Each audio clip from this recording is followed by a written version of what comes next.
আজকে তৈরি করব একটু ভিন্ন রকম নাস্তা। একবার খাওয়ার পরে বারে বারে রিকোয়েস্ট করবে এভাবে নাস্তা তৈরি করে দেওয়ার জন্য। মিষ্টি নাস্তা তো অনেক খাওয়া হইল, চলেন আজকে একটু ভিন্নভাবে ভিন্ন স্বাদের জাল নাস্তা তৈরি করে নিই। কীভাবে তৈরি করলাম, কী দিয়ে তৈরি করলাম, তাহলে সবাই চলেন ভিডিওটা দেখে আসি।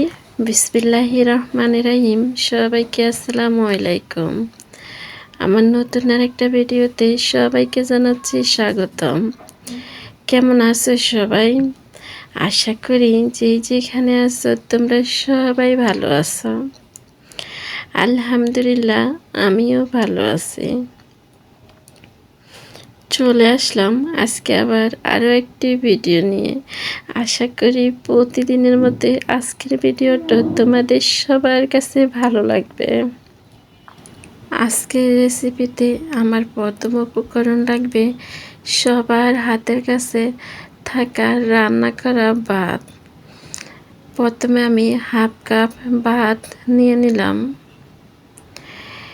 নিলাম হাফ কাপ পোলাও চাল। পোলাও চালটা আমি 1 ঘন্টা আগে পানিতে ভিজিয়ে রাখলাম। এবার একটি ব্লেন্ডার মগের মধ্যে দিয়ে দিব ভাত, দিয়ে দিব পোলাও চালগুলা। ভাত আর পোলাও চাল দেওয়া হয়ে গেলে এবার আমি দিয়ে দিব একটি আলু। আলুটা আমি আগে থেকে সিদ্ধ করে নিলাম। আলুটা সিদ্ধ করেই দিতে হবে। আলুটা সিদ্ধ করে আমি এরকম ছোট ছোট টুকরা করে নিলাম।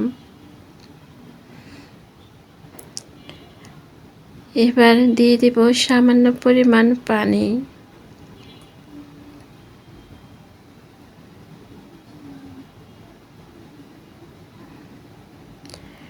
ভাত, পোলাও চাল, আলু ব্লেন্ডার করে নিতে হবে।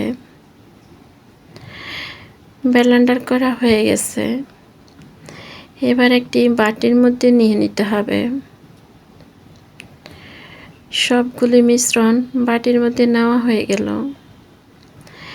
এবার এগুলির মধ্যে অ্যাড করব আমি আস্ত জিরা। আপনি যদি জিরা খেতে না চান তাহলে স্কিপ করতে পারেন, তবে আমার মতে এই জিরাটা দিলে খেতে কিন্তু অনেক ভালো লাগে। জিরা দেওয়া হয়ে গেলে দিয়ে দিব স্বাদ মতো লবণ, দিয়ে দিব কাঁচামরিচ কুচি, দিয়ে দিব শুকনো মরিচ ভাজা।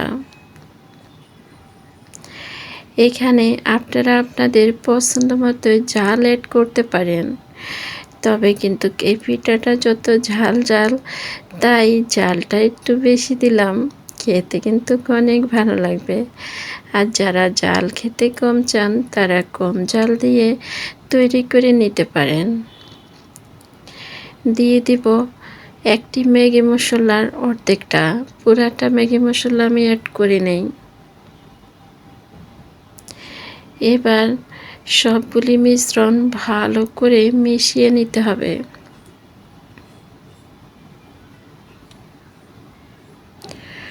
সবগুলি মিশ্রণ ভালো করে একটি চামচের সাহায্যে মিশিয়ে নিব। খুবই অল্প সময় এই নাস্তাটা তৈরি করে নেওয়া যাবে। আর এই নাস্তাটা ভাজার পরে যে এত মজা হয় খেতে, একবার না তৈরি করলে কখনো বিশ্বাসই করতে পারবেন না। এখানে আমি 1 চামচের মতো চাউলের গুঁড়া অ্যাড করলাম। ওই চাউলের গুঁড়া দেওয়াটা স্কিপ হয়ে গেছে, তবে চাউলের গুঁড়াটা বেশি দিবেন না, 1 চামচ দিলেই হয়ে যাবে। সাথে যদি আমরা পোলাও চাল অ্যাড করেছি তাই সামান্য পরিমাণ চাউলের গুঁড়া দিলেই হবে। এবার সবগুলি মিশ্রণ ভালো করে মিশিয়ে নিতে হবে। মিশানো হয়ে গেল। চুলার মধ্যে আগে থেকে কড়াইয়ের মধ্যে তেল গরম হতে দিয়ে দিলাম। তেলটা কিন্তু গরম হয়ে গেছে। এবার আপনারা চাইলে হাত দিয়েও এরকম ছোট ছোট করে দিতে পারেন। বা আমার মতোই এরকম চামচ দিয়েও ছোট ছোট করে দিতে হবে। এগুলি কিন্তু এরকম ছোট ছোট করে দিতে হবে, বেশি বড় করে দিতে যাবেন না, তাহলে কিন্তু খেতে ভালো লাগবে না। এই পিঠাগুলার সাইজে কিন্তু একটু ছোটই হবে। একটু ছোট ছোট করে দিলে দেখতে যেমন সুন্দর দেখাবে, খেতে কিন্তু অনেক মজা হবে। এরকম ছোট ছোট করে কড়াইয়ের মধ্যে যত কটা আসে অত কটাই দিয়ে দিব। আচ্ছা, আমার ভিডিওটা দেখতে দেখতে তোমরা কে কে আমার সাথে এইটুক পর্যন্ত চলে এসেছো? তোমরা যারা এসেছো একটা লাইক দিতে ভুলে গেছো, একটি লাইক দিয়ে দাও। আর আমার ভিডিওগুলো দেখো, এখন পর্যন্ত আমার চ্যানেলটাই সাবস্ক্রাইব করোনি। এরকম সহজ সহজ নিত্য নতুন খাবার রেসিপি পেতে আমার চ্যানেলটা সাবস্ক্রাইব করে দিয়ে এভাবে আমার পাশে থেকে যেতে পারো। আর তোমরা যারা প্রতিদিন প্রতিনিয়ত আমাকে সাপোর্ট করে আমাকে একটু পর্যন্ত নিয়ে এসেছো, তোমাদেরকে জানাচ্ছি অসংখ্য অসংখ্য ধন্যবাদ এভাবে আমার পাশে থাকার জন্য। আমার অনেক প্রিয় মানুষ আছে, আমাকে একটা লাইক সুন্দর একটি কমেন্ট করে পাশে রয়ে গেছে। আবার অনেক মানুষ আছে আমার ভিডিওগুলো দেখে কিন্তু লাইক কমেন্ট ছাড়ায়, তাদের জন্য রইল অনেক অনেক দোয়া। সবাইকে জানাচ্ছি অসংখ্য অসংখ্য ধন্যবাদ এভাবে আমার ভিডিওগুলো দেখে আমাকে সাপোর্ট করার জন্য। আজকে খুব সহজ একটি নাস্তা তৈরি করে নিলাম। কেমন লাগলো সবার কাছে? হাতের কাছে থাকা সামান্য কিছু উপকরণ দিয়ে এমন মজার একটি নাস্তা একবার যদি আপনি না তৈরি করেন তাহলে অনেক কিছু মিস করবেন। একবার তৈরি করে দেখতে পারেন আমার কথা মতোই। সামান্য কিছু উপকরণ দিয়ে দারুণ মজার নাস্তা, সবাই কিন্তু অনেক পছন্দ করবে। একবার তৈরি করে দেখতে পারেন।